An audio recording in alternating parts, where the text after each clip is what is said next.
I often ask myself, how did we get here?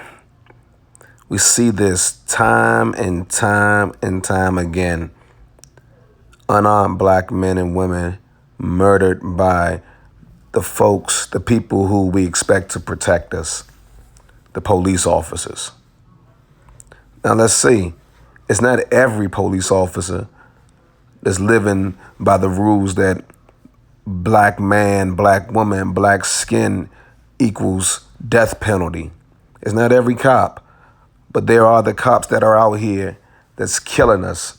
And they've been doing this for years over years. In America, we are tired. We are tired of being slaughtered in these streets. We are tired of being provoked and murdered just because of the color of our skin.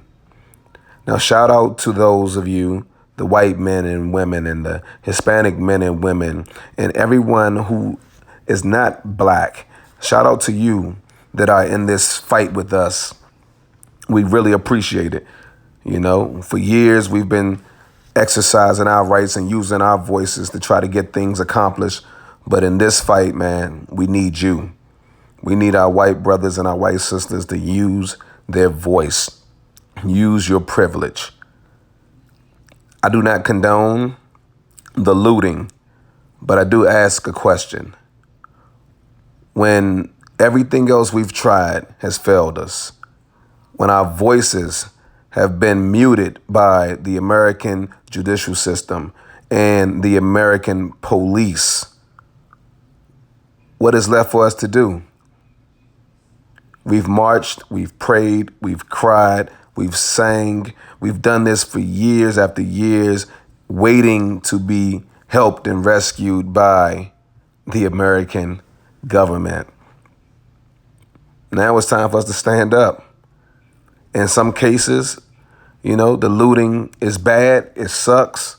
But at the same time, if looting is going to get people talking, those are the things that have to be done. I do not condone destroying our own community.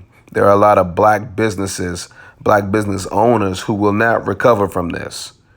You know, you can hit a Target, you can hit a Walmart, they'll recover. But that small mom and pop shop that's been around for 40, 50 years, some maybe 10 to 20 months, will not be able to recover from this. So if you are out protesting, stop the looting. Stop the looting. I do truly believe that, you know, they are planting people in these protests to start this looting. Because if you loot, it takes away from the message. It takes away from the peaceful protests that we're doing. Do not fall victim to this, man. And all my sisters and brothers that are out there protesting, standing up, I salute you. And I pray that you make it home safe. And I pray that these protests change how, you know, we are treated in these streets. Colin Kaepernick, he kneeled, and this is why he kneeled. This freaking cop, the murderer, he kneeled, and he murdered a man, an unarmed black man. Know the difference. All the people that screamed and yelled about Colin Kaepernick, this is why he did what he did. You see, I hope and pray that none of you ever have to deal with what it's like to be a black man or woman in America. I hope and pray that none of you ever have to feel what we feel as parents of black kids in America. Having to teach our kids how to walk so we don't seem like we're a threat. Having to teach our kids how to talk so that we don't seem like we're a threat. Having to be selective on what type of vehicles we drive so that we don't seem like a threat. Having to be selective on the type of clothing that we wear so that we don't seem like a threat. You see, these are the things that get unarmed black men and women murdered in this country. The type of clothes we wear, the facial expressions we look, the person that we look at. the crowd we hang with, things that white America don't have to deal with. You see, white America, this is your time.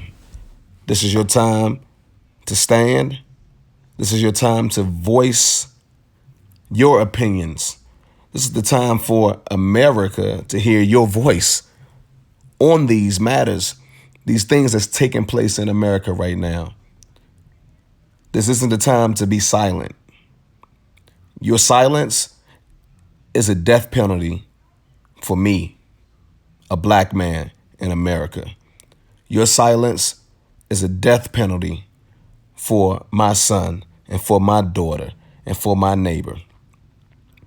This is the time for you to speak up. Speak up and use your privilege. Use your privilege, man, because the people that are dying in these streets by these cops, these are your neighbors. These are the grocery store clerks. These are the gas station attendants. These are the people that you see every day. This isn't the time to be quiet. This is the time for you to stand and stand with us. Help us in this fight. This is the time.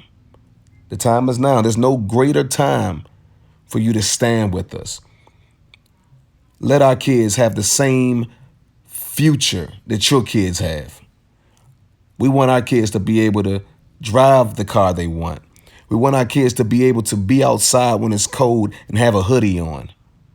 We want our kids to be able to walk with 2, 3, 4, 5 of their friends and not be judged and not have the cops called on them.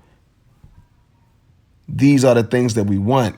We want to be able to leave our house and know that we have a great chance at coming home at night versus the way it feels right now. Right now, we leave our house and we just don't know if we're going to make it back. Not because of an accident, but because of the threat that our color, our skin color, gives off to the police officers and to the people that feel that we are a threat just because of the color of our skin. This is the time for you all to fight with us. Stand with us.